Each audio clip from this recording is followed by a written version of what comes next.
आइए मेरे दोस्तों, आप सबका स्वागत है। आशा करता हूँ आप सब स्वस्थ होंगे। आप सबका स्वागत है केन उपनिषद पाठ में। आइए आगे देखते हैं। उस किसको भेजा? वायु को भेजना था। सभी इंद्र देवताओं ने, सभी इंद्र ने और देवताओं ने मिलकर राय किया, विचार किया। अब वायु को भेजते हैं। वो क्या जान पाता है या नहीं जान पाता? आइए पहले मंत्र उच्चारण कर लेते हैं, फिर भाष्यकार जैसा कहेंगे वैसा उसका अर्थ बोलेंगे। तो आइए शुरू करते हैं। उच्चारण कर लें पहले। ये 7वां मंत्र है। अथ वायुम अब्रुवन् वायेवेतद्विजानीहि किमेतद्यक्षमिति तथेति। ऐसा देवताओं ने कहा वायु देवता को, आप जाइए और जानिए ये यक्ष कौन है। वायु ने बोला तथा इति तथेति तथा इति। अच्छा जी, मैं जाता हूँ। तो आगे फिर एक मंत्र और उच्चारण कर लेते हैं। फिर वायु जाता है तो क्या होता है?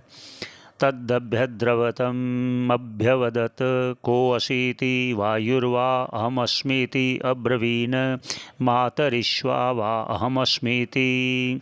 जैसे अग्निदेव गया था जानने के लिए, वैसे जब वायु गया तो वायु भी पूछना तो चाह रहा था, उससे पहले ही यक्ष भगवान ने उससे पूछ लिया कि तुम कौन हो। आइए पहले क्या कहते हैं भाष्यकार। तदभ्यद्रवत, वो गया, तब भगवान ने, यक्ष भगवान ने कहा को असीति, तुम कौन हो? तो वायु बोला, वायुर्वा के बोला अहम अस्मि थी, मैं। अब्रवीन बोला मातरिश्वा हूँ, मैं मातरिश्वा हूँ। व अहम अस्मि थी, मैं वायु हूँ, मैं मातरिश्वा हूँ। यह मातरिश्वा का, वायु को मातरिश्वा भी कहते हैं। मातरिश्वा क्यों कहते हैं? मातृ कहते हैं अंतरिक्ष को, श्वेति कहते हैं गच्छति, जो अंतरिक्ष में चलता है, जाता है। गच्छति जग जाता है, वो वायु है मातरिश्वा, इसलिए उसका नाम मातरिश्वा है। तो उसने कहा मैं मातरिश्वा हूँ। यहाँ भी अभिमान झलक रहा है। तो आगे फिर क्या कहते हैं, अगला मंत्र उच्चारण कर लेते हैं।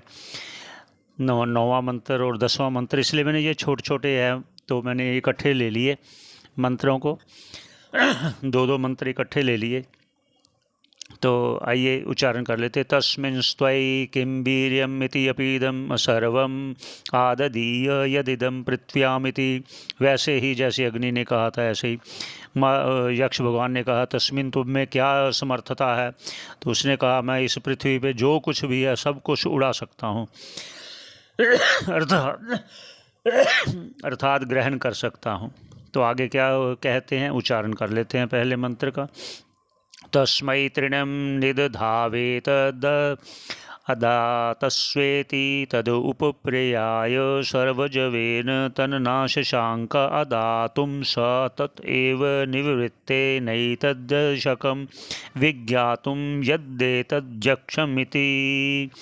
अब उस भगवान ने कहा, यक्ष भगवान ने कहा तृणम, तुम कहते हो ना मैं सब कुछ उड़ा सकता हूँ, पृथ्वी में जो कुछ है, लो फिर उड़ा के दिखाओ।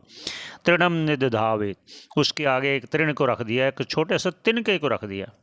लो बोला अधादस्वेति, इसको उड़ा के दिखाओ, ग्रहण करके दिखाओ, उठा के दिखाओ। तद उपप्रियाय, तब उस वायु देवता ने बड़ा प्रयास किया, सारा परिश्रम किया, सर्वजवेन पूरी शक्ति लगाकर तन्नाशशांका, तब वो सक्षम नहीं हुआ उस तृण को उड़ाने में। अदातुं सा तत एव निवृत्ते, तो उसने अपनी असमर्थता को देखते हुए, लज्जित होते हुए वहाँ से बजाय के ये भगवान यक्ष कौन है ये जानना चाहता था पहले ही, फिर लौट गया। ना एतद शकम, मैं समर्थ नहीं हुआ किसके लिए? विज्ञातुम, जानने के लिए। किसको? यद एतद यक्षमिति, ये यक्ष कौन है मैं नहीं जान सका है इंद्रदेव, अब आप ही कोई उपाय करिए। तब सभी देवताओं ने विचार किया अब देवराज इंद्र को भेजा जाए, क्योंकि यही सबसे शक्तिशाली है, क्योंकि राजा सबसे ज़्यादा शक्तिशाली होता है मंत्रियों से। अग्निदेव भी हो गया, वायुदेव भी हो गया, इससे और समर्थ कौन होगा? तो फिर उन्होंने, सभी ने विचार किया इंद्रदेव को भेजते हैं। अब आगे हम चर्चा करें इंद्रदेव ने क्या कहा। यहीं पर श्रवण करने का धन्यवाद।